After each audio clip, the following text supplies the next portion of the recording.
All right, today we're going to dive into another project analysis that goes into the communications side of things. You might be thinking Wi-Fi, or maybe the evolution of how wireless technology is going to be used and how blockchain is going to play a role. Hopefully we're going to answer that today. My name is Paul Barron. Welcome back to TechPath. Today joining me is Mr. Frank Mong, who is the COO at Helium, HNT as the token call sign, if you guys are out there in the investment crowd. Frank, great to have you back in on the show. Paul, thanks for having me again. Good to see you. Yeah, so you guys have done a lot since we last talked in the summer.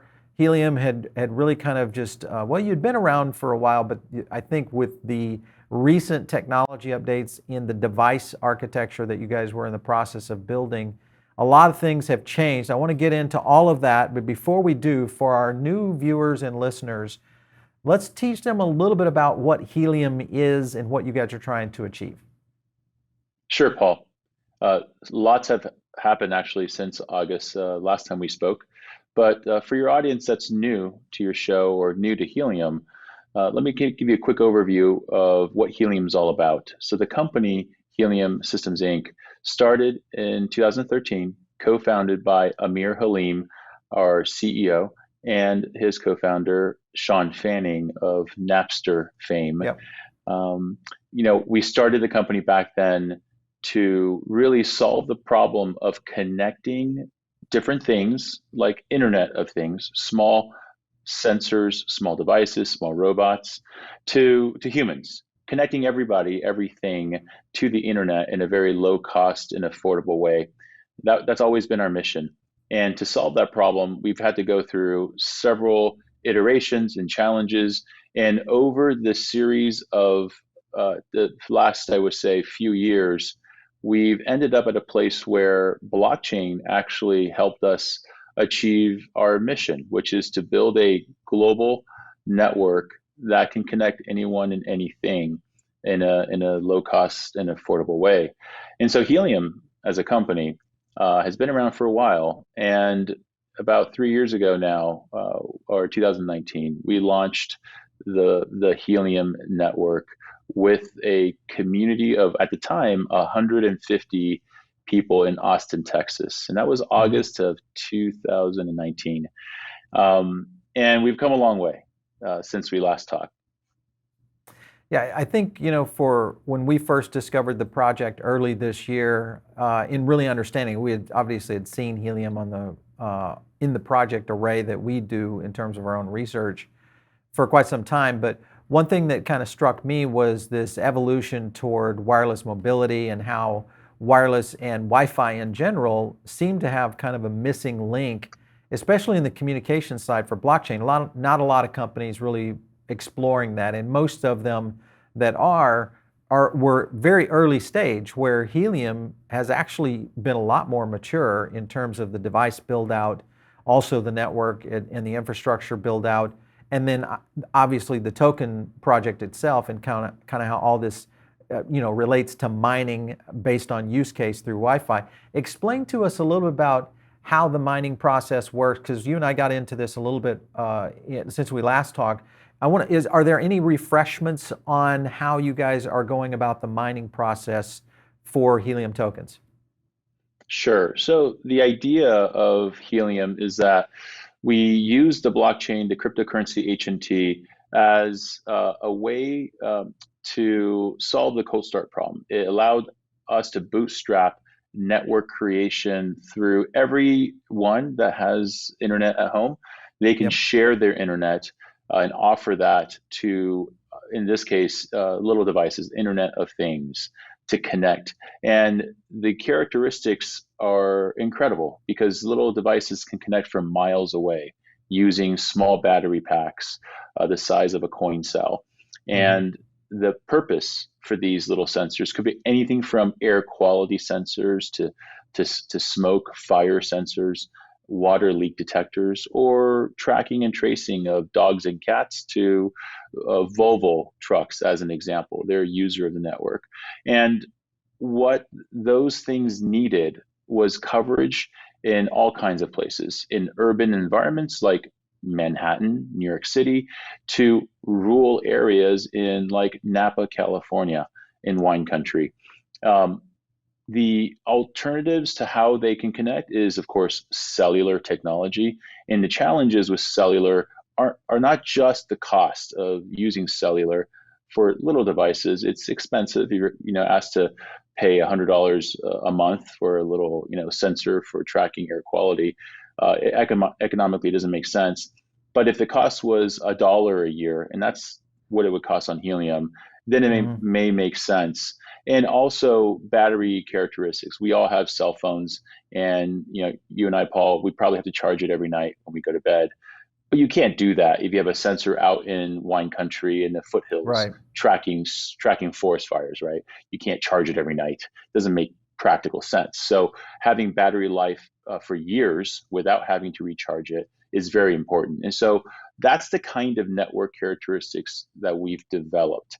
The way in which individual consumers, mine the cryptocurrency HNT is that the blockchain uses something called proof of coverage, and that's Hmm. built into these Helium compatible HNT miners. They offer this sharing of internet to all these little sensors, and for proving that they are offering useful coverage, that they are located where they claim to be located, and that it's data is transmitting through the network. All those attributes allow an individual to mine the cryptocurrency HNT.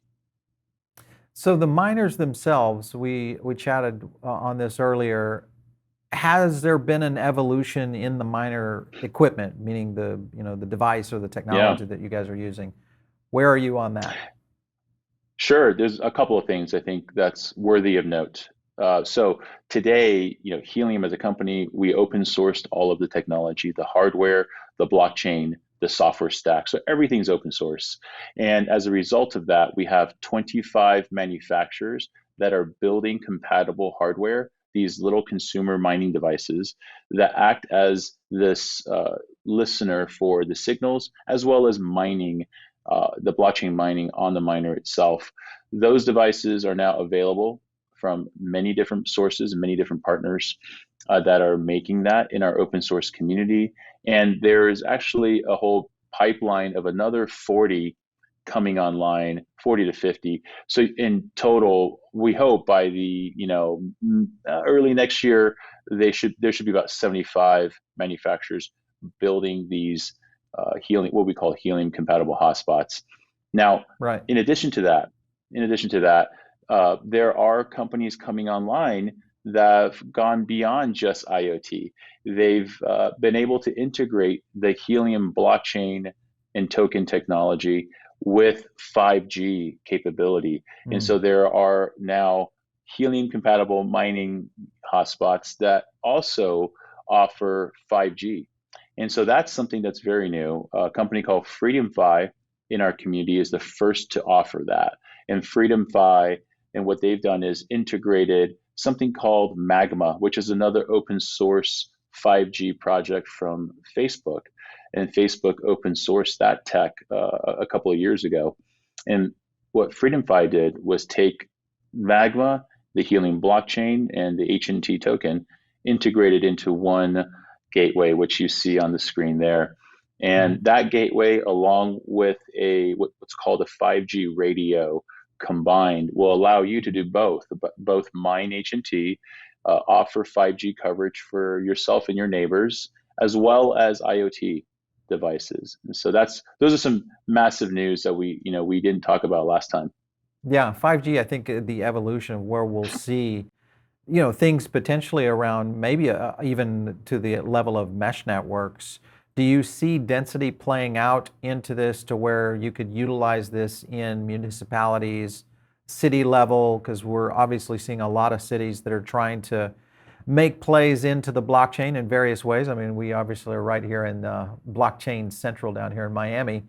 And our mayor is, which I'm surprised he hasn't thought about going into something like this, because this would be right up his alley, is making the entire city of Miami a Wi-Fi Yeah, I would love enabled to. blockchain. Oh, definitely. We definitely would love to work with the city of Miami.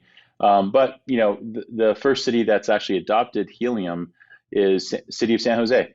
Yep. Um, the team over there serving the community has come up with very creative use of the Helium network and the helium mining economy. They've offered the helium mining hotspots to low-income citizens, low-income residents, as well as small businesses, where they can host the helium hotspots. And in doing so, they are offered free internet backhaul or free broadband as a result. And City of San Jose, even though it's in the heart of Silicon Valley, also has communities that suffer from not being connected to the internet. And so this was a good way for the city to come up with a program that could essentially pay for itself, Yeah. using the HNT tokens mined as a way to pay for the internet access for the folks that need the access but cannot afford it. And so that program is off to a great start in the city of San Jose. We have partnerships that we, announced since we last talked, Paul, with Dish Networks. And Dish is another great example of a company that's entering into the cellular communication space. Right. They are using helium and the helium mining capabilities as part of a build out of their 5G infrastructure. And Hmm. so they're just kicking that off and installing helium 5G miners across several cities.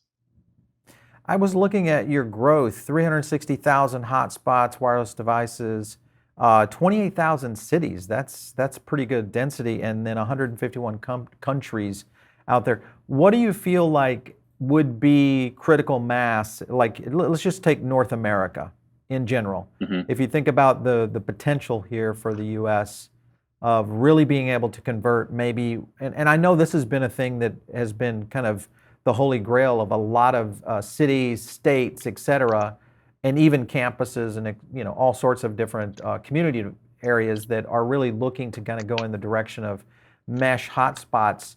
This kind of changes the game a little bit. Do you find a potential here of more of the companies and partners within Helium that are going to maybe deploy miners in this, or do you see this as maybe opening up to municipalities, companies, maybe campuses, universities, et cetera, that would maybe start utilizing the H&T mining tokens for some other potential opportunities? Yeah, I think we're seeing a huge variety of uh, different deployment models, Paul, as you're alluding to. In North America or in the United States, as it relates to both the IoT network as well Right. as 5G, what we're seeing is roughly 90,000 miners or wireless gateways added per month. That's about 3,000 hotspots a day Yeah. coming on the network, which is fantastic. And one of the, I think, unique things about 5G is that it's actually a very localized deployment process. 5G density is different as it has a different characteristics than Hmm. IoT. As an example, IoT sensors can use a network from miles away, but in the world of 5G, the range of that 5G network is roughly 200 feet, I would say, maybe 300 feet. So it's not Right. not as it's sort of more than Wi-Fi, Hmm. but far less than traditional cellular. That's kind of a good way Sure. to think about it. And if you live in a typical block in a suburban area in the United States, you're looking at roughly your block. You can walk around your block and still have your 5G coverage. And so I think the deployment models become different strategically. You need to have very localized networks in the world of 5G. And in the world of IoT, it can be very spread out. And so what we've seen today is several things happening. We see companies like Dish Networks deploying 5G networks in a very thoughtful manner. They're looking at helium as a way to solve what they call soft spots in urban environments, and that could be a tall building in the middle of downtown where that building has a hard time getting cell signals in from the outside. And so having a helium 5G gateway indoors inside a tall commercial building is very useful for the folks inside the building. And that's they call it a soft spot problem. And then there's also rural coverage in farms in areas that are difficult to reach. In that case, having a farm offer 5G or IoT networks or Wi-Fi sharing in this case across their own facilities or with Hmm. other farms nearby really solves a lot of the rural problem areas where they need coverage as well. And so there's a lot of different things happening, Paul, and it certainly, it's a variety of folks doing it. We have a huge diversity of folks that are interested in supporting Helium. We have a massive technical community on our Discord channel of roughly 120,000 engineers now building applications, building networks, supporting the network, supporting the blockchain. And we have millions of followers on TikTok, just creating videos and like you, Paul, creating YouTube videos talking about helium with a lot of interest. And so the demographics, I would say, is we're lucky. It's very broad from technical prosumers to average folks just interested in cryptocurrency, trying to find a way in. And that's sort of the appeal, which is amazing.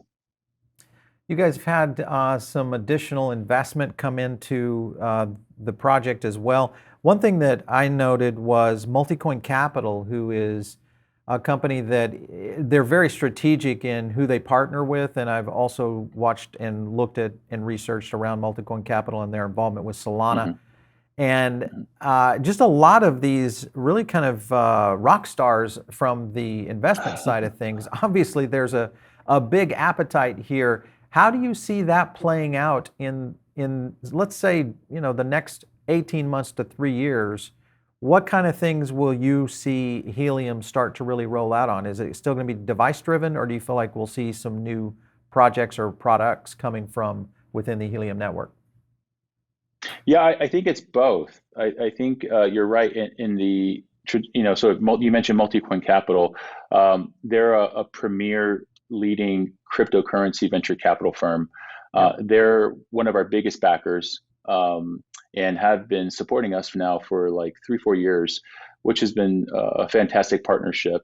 Uh, they've that partnership has driven a ton of interest from others like A16Z, Andreessen Hmm. Horowitz, as well as Sam Bankman-Fried of FTX and Alameda Research.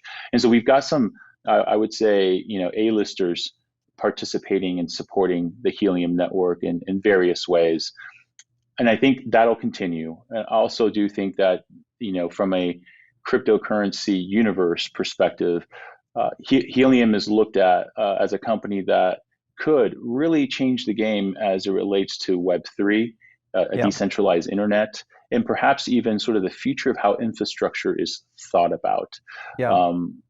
Our ambitions was originally just to build a network that's community based, allow individuals to take ownership and really create internet access for everyone. And that's still our mission.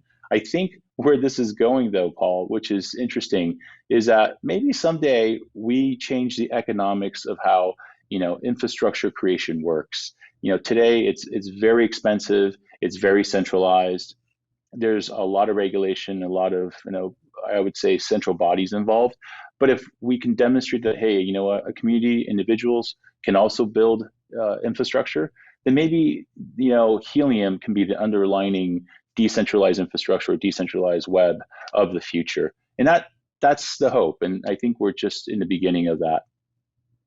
Yeah, well, when you look at kind of the evolution of where Web 3.0 is going, what we're going to see in the needs and the demands of metaverse, gaming, all those kinds of utilization aspects of where blockchain will be in the next few years.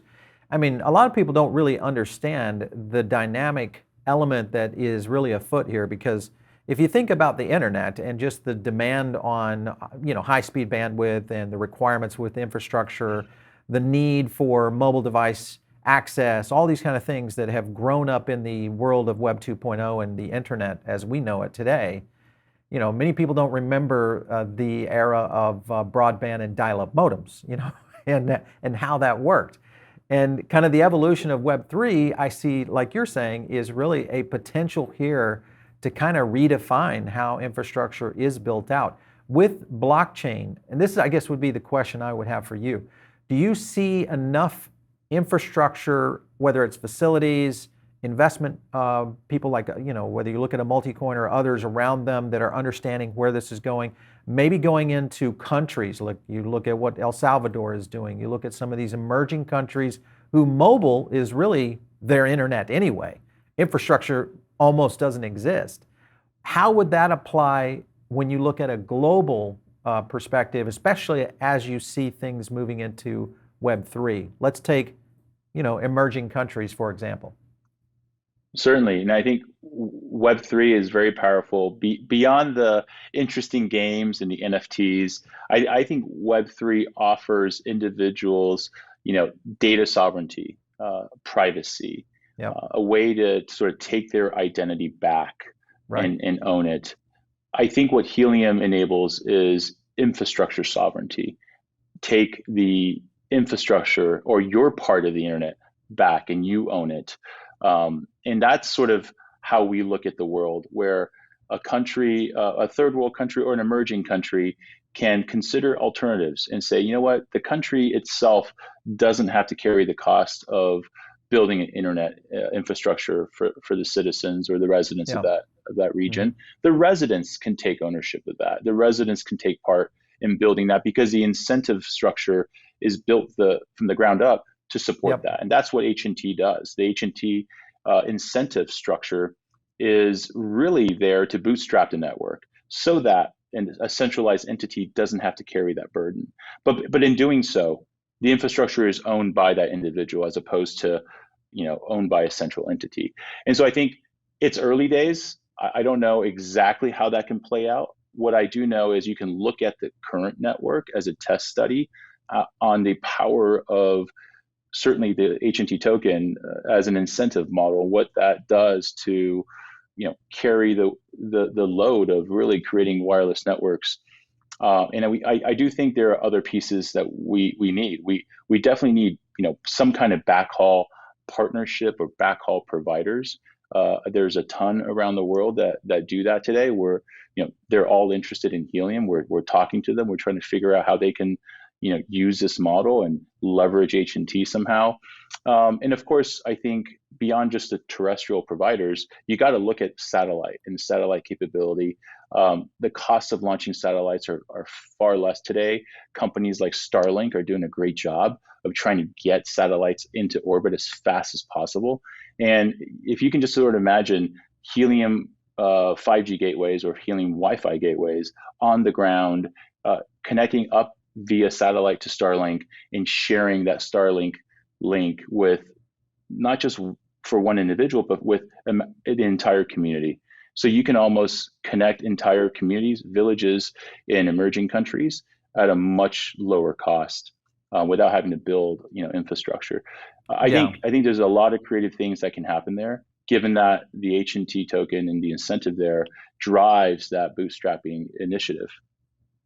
Yeah, I was just looking at, in general, when you look at market caps of telecommunication companies worldwide, and a quick list here, Comcast coming in at 229 billion, Verizon 213, AT&T, the typical, but then you start seeing, infrastructure like China Mobile, American Tower, Charter, which is still here in the US, Nippon. I mean, the numbers here are dramatic in terms of the size of the space. And then you look at Helium's market cap right here at a mere $4 billion. It feels like this is highly underpriced right now. If I look at just telecommunications in general, and even if we get, if you look at Helium and you guys get just a sliver of where that market is going, especially if infrastructure theory changes, this could be an absolute barn burner for not only just the Internet of Things and what we'll see in wireless technology in the coming era. I want to ask you a couple of things on the evolution of software and also tech, especially in what we're seeing right now, especially on the side of 5G. Do you guys see any emerging tech that's maybe really bleeding edge that could do a leapfrog over 5G, say in the next decade, that's coming? I think there's a lot of potential leapfrogs. You see that happen in tech all the time. I don't know a specific technology that can get sort of mass adoption, that also solves the problem of Right. bandwidth.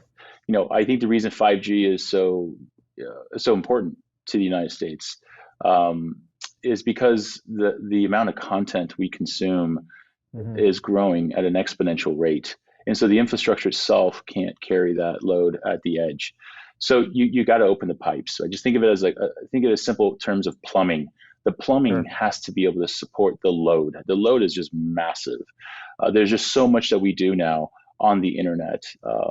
That not only do most folks, there are many folks that can't connect, that don't even have access, but the folks with access do not have enough bandwidth. Yeah. And so Yeah.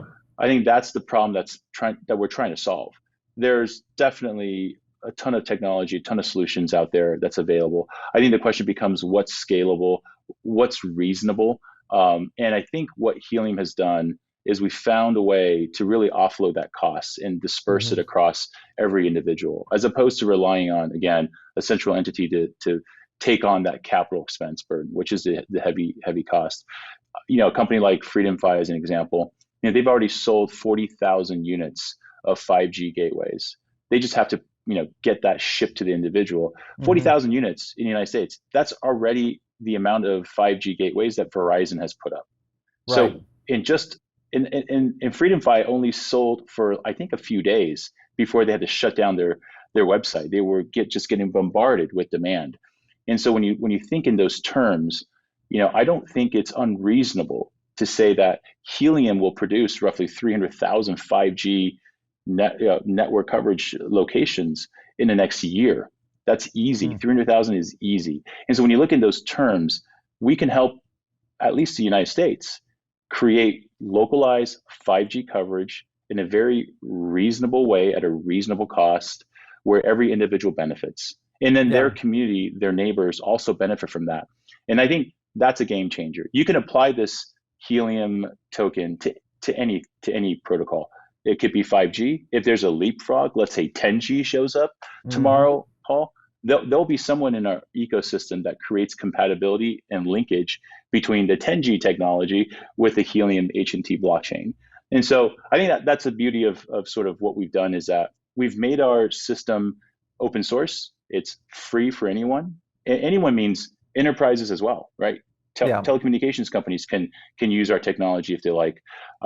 Anybody, because it's open, it's free, Yeah. and at the end of the day, everyone benefits. So I think that as we look forward, regardless of where technology goes, I use 10G very loosely. I think there actually is a 10G spec out there somewhere, or cellular, or sorry, satellite technology Hmm. like Starlink, which is a great example. They can all use Helium, and they can use the HNT model to really drive adoption.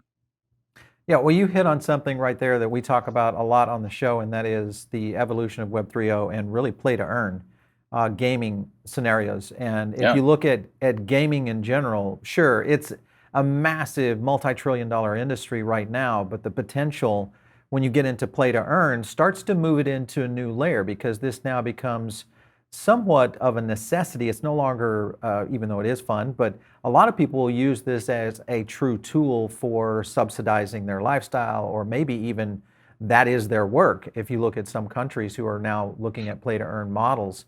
So with that kind of demand, and when you think about where play to earn is right now, we are just a micron of what the market will be in the next 5 years. And in gaming in general, much less if you think we're streaming a lot of Netflix right now, I can only imagine what it's going to be like when we really see, play to earn and just gaming in general, blockchain gaming in general, really kind of take off to the next layer. Sounds like you guys are right in the midst of all of that happening at the right time. And the good thing is that you're already very mature in the cycle. So that's a big advantage because I think that's another problem with infrastructure is you've got to have those mature systems in place for sure. It's funny you say that you think we're mature. We still think we're just at the beginning of the journey. Working with wireless technology and the blockchain components, and really, bringing together a massive community of hundreds of thousands of people, it is really, I'd say, very difficult. And our community, which we call the People's Network, have just been phenomenal folks that are all visionaries, very forward thinking, and I think it just takes, to me, it's going to take decades. We're at, like, it's almost like if you look at a lifetime of a person, we're like in that early, tween years. Yeah. We still have decades to go. Certainly the large telcos, they've been at this for 100 years A now, long time. probably a long Yeah, time. And if you think about it, there really hasn't been a whole lot of disruption in that space. exactly. And Yeah, so we're hopeful that helium's here to stay. And when I say that, I think in terms of decades, and sure. I'm certainly going to keep doing this for decades. Yeah. Very cool stuff. Frank Mong, CEO over at Helium. Thank you so much for stopping in on the show today. Thanks, Paul. Really, really happy to be here. Thank you for having me. Excellent. All right, so you guys are listening in over on the podcast right now. Thank you so much for the subscribes over there. But listen, you need to jump over here because you're going to get a chance to find these great interviews like with Helium and others. We do a ton of token analysis along with our, guess what, Crypto Power Index, which will reveal pretty much every day on the live stream. We'll drop sentiment amplification numbers. Anyway, a lot of cool stuff happening here on the show. And of course, if you've not joined the Diamond Circle, easy to join and it's free to you guys. Jump in anytime. If you want to hit me up on Twitter, just do it at Paul Barron. I'll catch you next time right here on TechPath.